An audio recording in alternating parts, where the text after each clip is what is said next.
जगन्नाथ सांग मैंने आशा करुँच समस्ते बहुत ही भलरे थे। तो पिलामाने आज आम OSSC जो तुम RI अमीन एग्जाम होता तार already prelim exam result publish हो सारा है।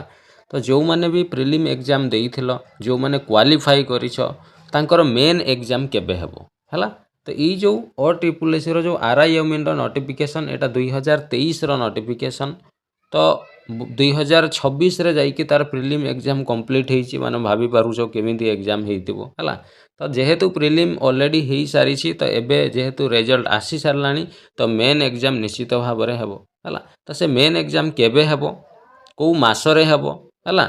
तो तुमे को माने प्रिपरेशन करिवो जो माने भी प्रिलिम एग्जाम रे क्वालिफाई करिनो सेमाने आगो को कौन करिवो ए रिगार्डिंग आमे डिटेल डिस्कशन करिवा हला। जो माने नुआ करी चैनल को आसो चैनल को सब्सक्राइब करिकी रखिबो हला। चलो डिस्कशन करिवा। तो प्रथम जिनस है जे सर केबे हेबो आमर कोन जो एग्जाम हला। देख प्रथम जिनस रिजल्ट जेहेतु आसी जाइछि रिजल्ट जेहेतु आसी तुमर एग्जाम बहुत शीघ्र हेबो। अच्छा तुम कह सर आपन केमती जानले देख ऑफिशियल वेबसाइट को तुम जदि जीवो कौन सी सेमती डेट मेंशन नाही जे तुमर मेन एग्जाम केबे हेबो हला। किंतु गोटे जिनस मन रख आमे जदि प्रीवियस एग्जाम SSD एग्जाम होता या पूर्वर तार भी सेमती प्रिलिम एग्जाम रो जस्ट 1 मंथ पर ही तुम मेन एग्जाम कराइला है। तेणु आगो को जेहेतु OSSC बहुत सारा एग्जाम करवार अच्छी फॉरेस्ट गार्ड एग्जाम है पुणी नुआ RI अमीन रिक्रुटमेंट आसी एग्जाम अच्छी। तेणु एग्जाम बेसी लेट से घुंचेबनी बुझीगला एग्जाम हम। तो एग्जाम तुम जान एग्जाम जेबे भी डेट डिक्लेयर हुए तार गोटे मास पूर्वर तुमको से इनफॉर्म करदेव बुझीगला। तो जेहेतु यहाँ फेब्रुआरी मास लास्ट हो गलानी है तो फेब्रुआरी मासटा तुम छाड़ी दियो तुम मार्च ये भितर ही डेट आसीज है बेसी दिन ना 4-5 दिन भितर डेट आसो निश्चित देखिए है। ता सहित गोटे मास जदि टाइम देव सी निश्चित भाव में तो मार्च मासटा पूरा तुमको टाइम मिलूँ। एप्रिल मास है एप्रिल मास फास्ट वीक्रे एप्रिल मास फास्ट वीक्रे तुम यार मेन एग्जाम हम है। प्राय 99% चांस अच्छी एप्रिल मास फास्ट वीक्रे ही तुम मेन एग्जाम हम। कौन पर आग को बहुत सारा एग्जाम ताकू करवार अच्छे बुझीगला। तो आग को तुम फॉरेस्ट गार्ड एग्जाम है RI अमीन पुणी एग्जाम से गुड़ा सब करवार अच्छे बुझीगला। तेणु एप्रिल फास्ट एप्रिल मासर तो कन्फर्म मुझा भी कहीदे एप्रिल फास्ट ही हो बुझीगला। जो मैंने क्वालिफाई कर मेन एग्जाम प्रिपेरेसन कर है।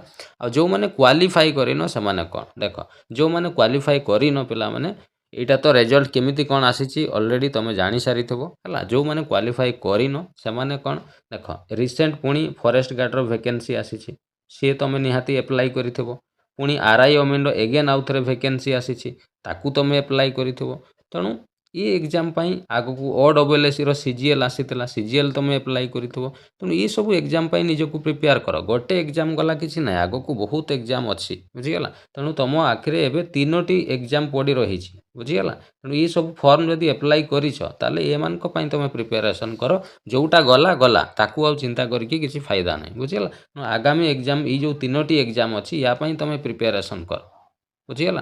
आ चेष्टा कर गोटे को टार्गेट रखिकी एमती भावनी मु एका बेले 3टा एग्जाम को पढ़ी क्वालिफाई करदेवी सेटा भूल जिनस जेकोसी गोटे एग्जाम को टार्गेट रखिकी लक्ष्य रखिकी तुम पढ़ बुझीगला। आ जेते पारुछ जेते शीघ्र तुम कोर्स को कंप्लीट कर रिवाइज करने चेष्टा कर बुझीगला।